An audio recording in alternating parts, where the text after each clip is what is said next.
We've reached the end, the final episode of the Daily Dozen for 2014, spotlighting the players to watch for the upcoming season. Scout.com's Jason Jewell, I'm Jared Cohen. I'm going to start in southern Arizona with Josh Kronk, the offensive and defensive lineman at Canyon del Oro. Now, CDO is coming off a year that was very under the radar, a very good season. A lot of it was because of what they did on defense. John Jackson, the talented defensive end, is now off to Wyoming, so Kronk is going to be the guy making plays now on the defensive side of the football, but also don't discount what he can do on the offensive line as well. I've said it before, and I'll say it again. The game is won and lost in the trenches, and Campo Verde has some excellent offensive and defensive linemen down there.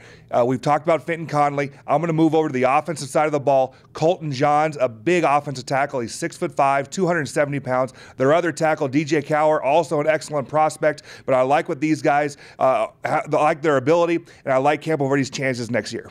Apache Junction has a quarterback that they are absolutely thrilled about. Adam Abaticola. This is a player that split some reps as a junior last season, but as a senior, it is his job, and they are very excited about his skill set. Has Ivy League attention, left-handed thrower. Anyone that's a lefty in athletics just looks better, whether it's throwing, whether it's hitting a golf ball. And Adam Abaticola is a guy that's poised for a breakout season in 2014 for the Prospectors.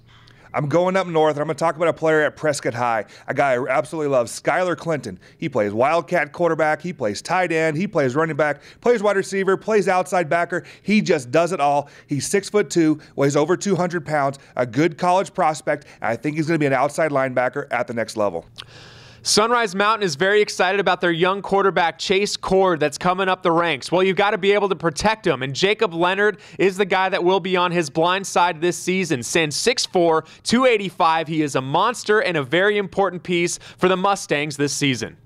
Seems like Mark Andrews was playing forever at Desert Mountain, was a star for 3 seasons. Now he's gone. He's at Oklahoma. Well, who's going to fill his shoes? Cade Warner, the son of Kurt Warner, NFL Hall of Famer, is going to be asked to do it. Only a sophomore, but was very good on the freshman level. And Tony Tabor, the head coach at Desert Mountain, is very high on Warner.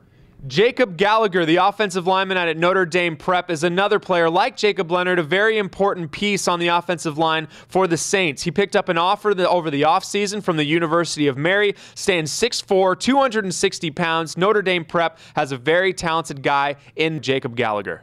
I remember 3 years ago, I was watching Paradise Valley and Liberty High School play, and there was a freshman on their roster. And you don't typically see a freshman on any high school's roster. But at Liberty, Alex Hunter, he's been their backup quarterback, backed up Tyler Rogers, backing up Tyler Wyatt right now. But I think he's going to break out as a wide receiver.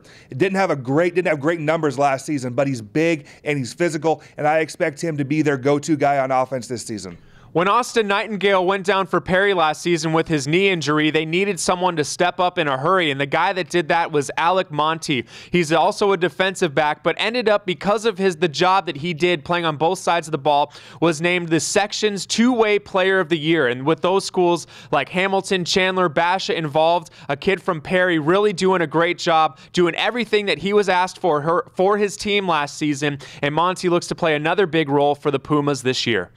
Seton Catholic has quietly been one of those sleeper teams, done a great job. They made it to the semifinals last year, and their leader on offense last year was wide receiver George Walter. He had 42 catches, 800 yards, and he had 11 touchdowns. We had a breakout season. No one's really talking about Seton Catholic right now, but they're another team that can contend for another state title. We've mentioned a lot of players on the Saguaro SaberCats. For good reason. They're one of the elite teams in the state, but a player that really flies under the radar for them is Cameron Koutsalis. This is a guy we know at the wide receiver position. You have Christian Kirk. Now you also have Byron Murphy. But Koutsalis is a guy that makes a lot of plays and just is a flat football player at the end of the day. 550 yards receiving last year and 8 touchdowns. Also on the defensive side of the football, 45 tackles and 4 interceptions. You can't discount the players that really just get it done and make up the core of this team. Yes, there's Kirk. Yes, there's Byron Murphy. Yes, there's the Lyles brothers. But guys like Koutsalis and other all-around football players on this team is what makes this team so deep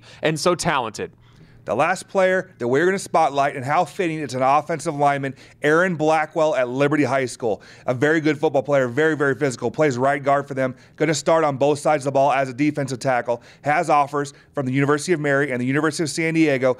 So he's a great student, like most offensive linemen are. He's smart, those smart guys. But he's the last guy that we're going to spotlight, and he's a very talented player. That's it for the Daily Dozens.